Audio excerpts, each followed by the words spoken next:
Some of you are too young to remember the Danish cartoon controversy of 2005.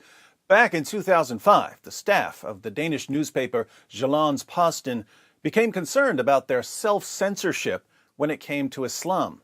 They noticed that they had to tiptoe around any issue involving Muhammad, the Quran, or Muslims. They were free to discuss or criticize or even mock just about anything else, but as soon as the topic had anything to do with Islam, they had to impose a strange kind of censorship on themselves. In an epic course correction, the newspaper published a collection of 12 cartoons, several of them featuring Muhammad. The most iconic Muhammad cartoon was drawn by Westergaard. Westergaard's cartoon wasn't meant to portray Muhammad specifically, but Islamic terrorists in general. But it became the most popular Muhammad cartoon of all time. Westergaard is now dead at 86. Let's make sure we all remember the stand he took for free speech. From the New York Times. Westergaard, the Danish cartoonist whose 2005 caricature of the Prophet Muhammad, always good to know that Muhammad was a prophet, wearing a bomb-shaped turban, touched off violent protests by Muslims, prompted a massacre that left 12 people dead at the offices of a French satirical magazine, and made him a target of assassins for the rest of his life, died on Wednesday in Copenhagen. He was 86. His family announced his death to Danish media on Sunday. No specific cause was given. Mr. Westergaard was one of 12 artists commissioned by Jyllands-Posten, a self-described center-right newspaper in Denmark, to draw Muhammad as you see him. The newspaper said the Muhammad cartoons, as they came to be known, although some depicted other figures, were not intended to be offensive, but rather to raise questions about self-censorship and the limits of criticism of Islam. Mr. Westergaard said that when he drew his cartoon, he was seeking to underscore his view that some people invoked the prophet to justify wanton violence.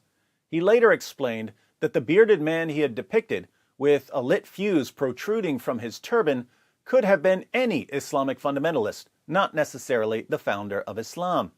Still, many Muslims were outraged because they believed that any images of the prophet, much less one provocatively connected to terrorism, are considered blasphemous.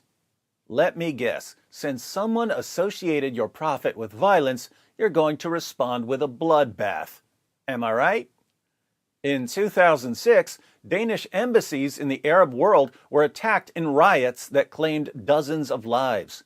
In 2008, 3 people were charged by the Danish authorities with threatening to murder Mr. Westergaard. 2 years later, a Somali Muslim intruder armed with an axe and a knife penetrated the cartoonist's home in Aarhus, though it was equipped with steel doors, bulletproof glass, and surveillance cameras. At the time, Mr. Westergaard and his 5-year-old granddaughter were cowering in a fortified bathroom. The intruder was shot by the police and later convicted and sentenced to 10 years imprisonment and deportation. Big, tough terrorist picking on an old man and a little girl over a cartoon. Way to show them that there's no connection between Islam and violence.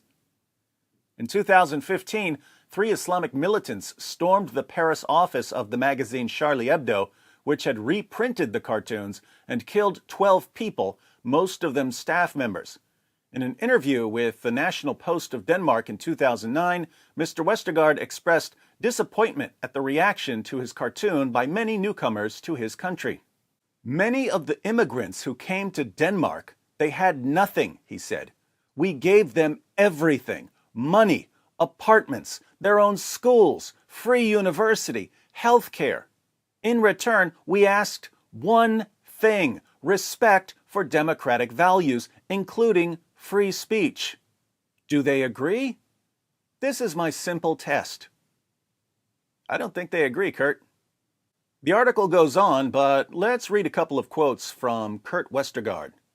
I want to be remembered as the one who struck a blow for free speech, he once said. But there is no doubt that others will instead remember me as a Satan who insulted the religion of a billion people. I do not see myself as a particularly brave man, he told The Guardian in 2010, adding, But in this situation, I got angry. It is not right that you are threatened in your own country just for doing your job. That's an absurdity that I have actually benefited from because it grants me a certain defiance and stubbornness. I won't stand for it, and that really reduces the fear a great deal. Kurt Westergaard said he didn't see himself as a particularly brave man, and I think he was right. He was born in the 1930s, so he saw a lot of bravery in his lifetime. It's not that Westergaard was especially brave, it's that we live in a generation where almost everyone in any position of power or influence is especially cowardly. When cowardice is the norm, anyone who's willing to stand up for something suddenly seems like King Leonidas. The darker the night, the brighter the stars. Now, who's going to take his place?